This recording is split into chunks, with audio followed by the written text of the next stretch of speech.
combined gas law is the third major gas law, and it does just what it says. It combines Boyle-Charles together.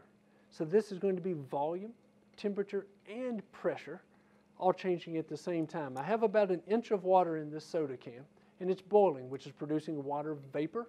The gas is getting hot, so it's expanding. You can see it come out the top. I'm going to take this can, I'm going to turn it upside down into this container of water and watch what happens.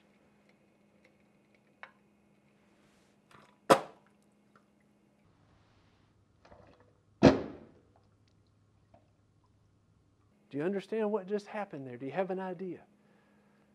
As we cooled that hot gas down, it took up less volume, and the pressure changed. So instead of an inch of water, it actually sucked quite a bit of water in out of the container.